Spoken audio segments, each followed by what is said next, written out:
Hello, hello. My name is Kim Addis. I'm the president and founder of Frame of Mind Coaching and the co-founder of the Journal That Talks Back. You have just joined the Frame of Mind Coaching podcast, where we welcome guests from all over the world and they get coached live and in person right on the show. Today, my guest is Denise Beers Kiepper. Denise, welcome. Hey, thank you so much, Kim. It's great to be here. So where are you in the world? I'm actually in South Carolina, in the upstate of South Carolina, in a small town called Spartanburg. A small town called what? Say that again. Spartanburg.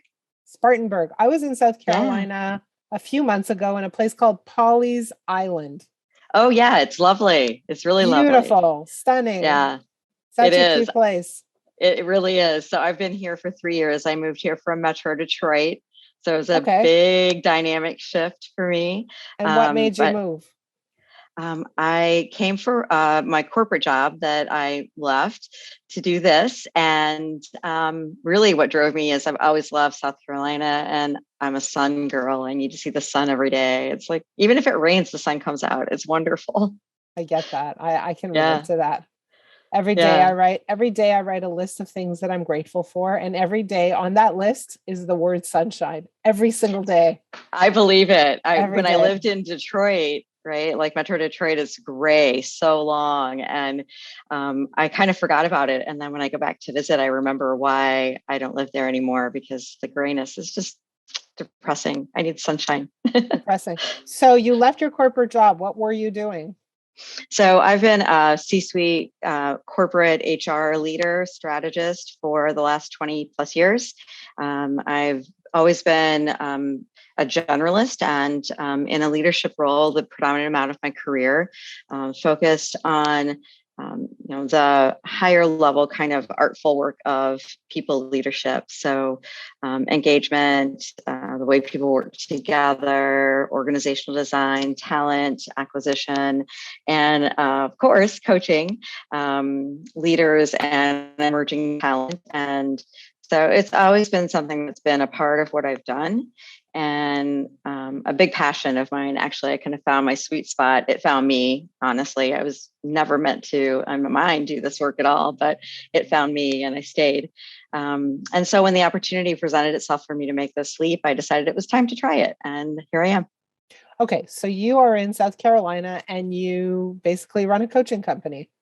Yes. And you've been doing that for the past 3 years.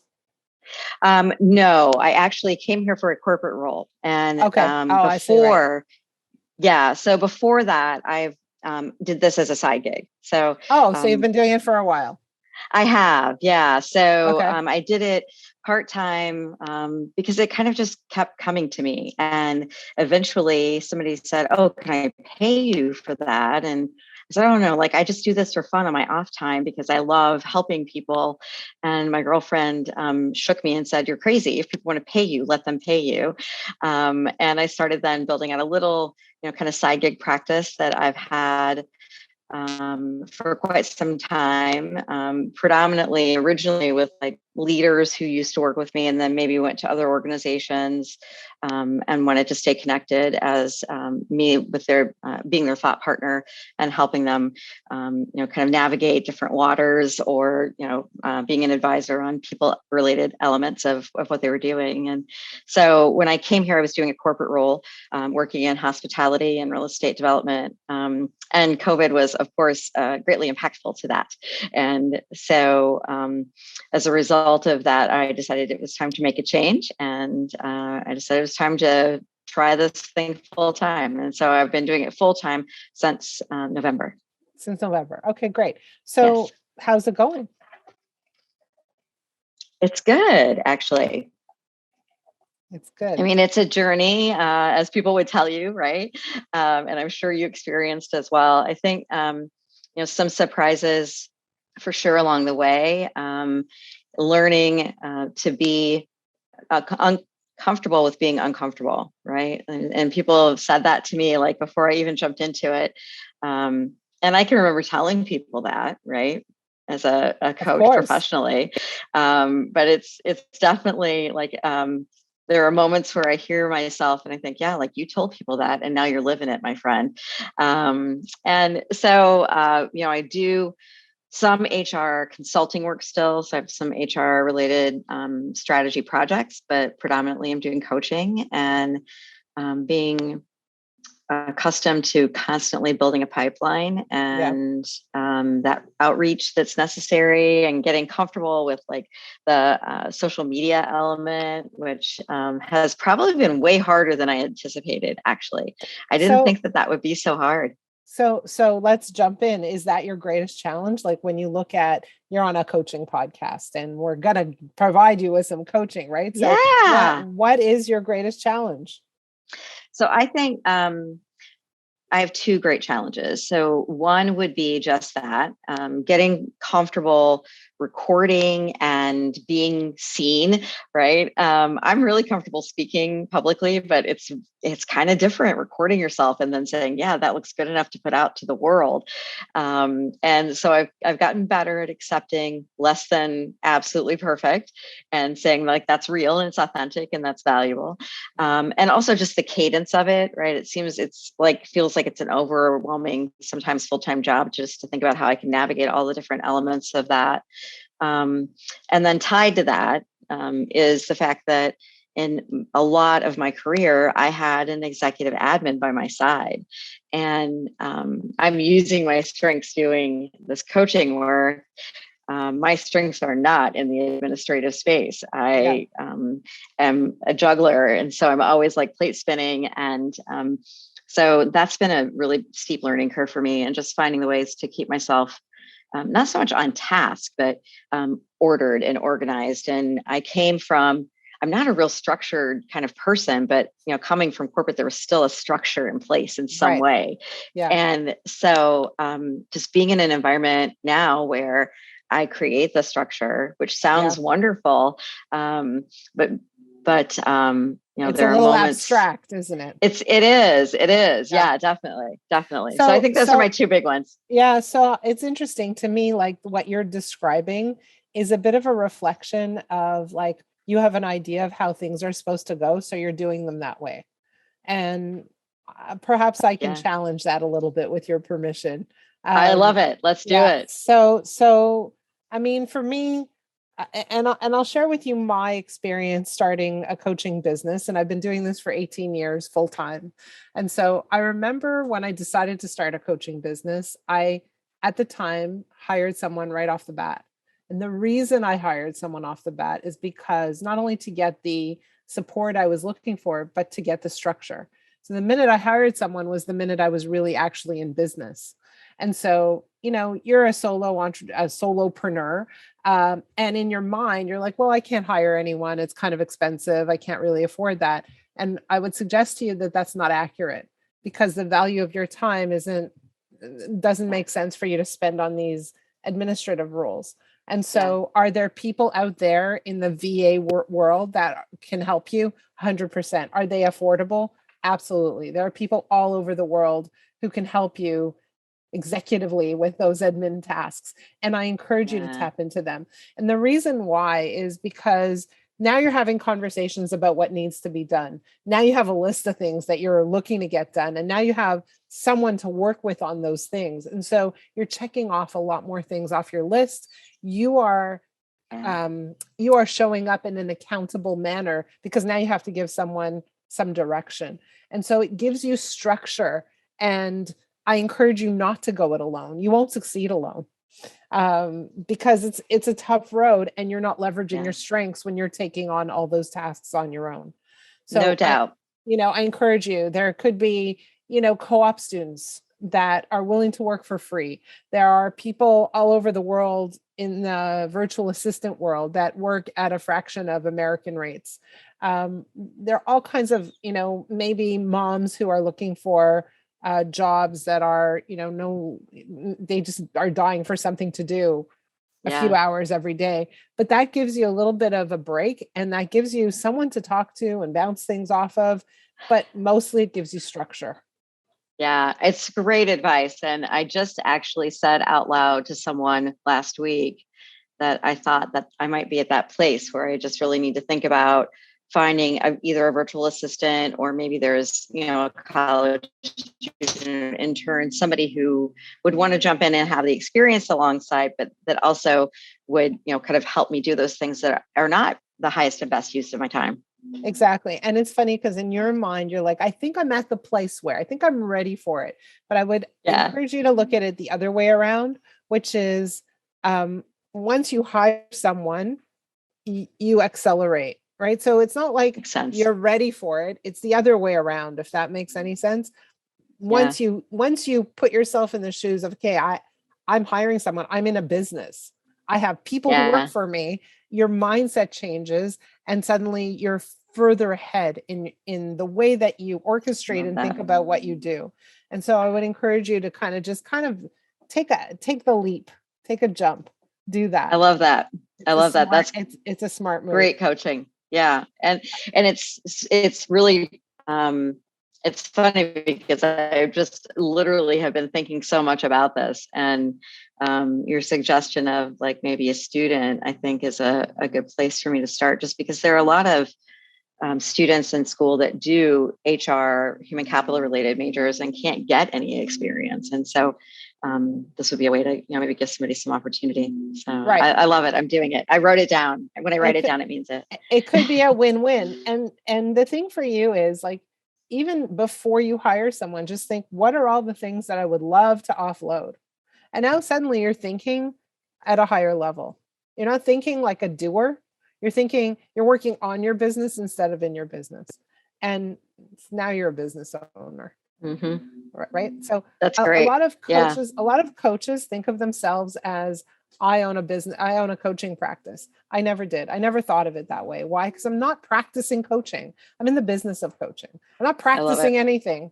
Right. So I encourage you to think like a business owner as opposed to a coach. Love that. That is absolutely great advice. And it's a tiny modification in mindset, but I can see exactly what you're saying. I mean, that whole concept of really like owning it in a way that you have somebody else that is engaged in it. It does change the dynamic. I missed that part for sure. And then you also mentioned that you wanted to get comfortable being on screen and recording yourself and doing all the little kind of video bits. And so I have two reactions to that. Reaction number one is it necessary? But if it is, right, is it necessary? It might not be necessary. And so when we think about what's the purpose, what's the goal, we think, well, it's increased exposure, lead generation. And I don't know, perhaps there are better ways, right? It's a question. It's a question. And if I look at my own business, I'm out there, I'm on a lot of podcasts, I'm on a lot of videos, I do a lot of that stuff.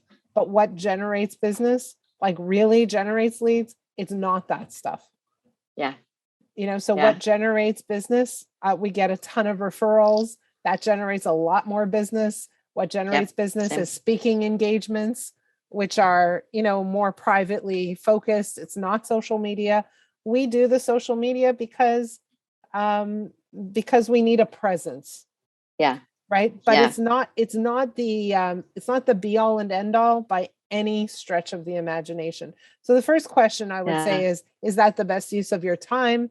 And if that's not the thing that's driving revenue or driving lead gen, take the time you're allocating to video production and put it in the lead in the areas that really drive an ROI. So that's one idea. But the other idea is, if you're committed to social media, and if you're like, no, I got to do it, everybody's doing it, I got to do it too, and you say, well, I'm kind of uncomfortable just having a video camera in front of me, I encourage you to try different modalities. So I used to be super uncomfortable in front of a video camera too, until I realized I'm really comfortable in conversation.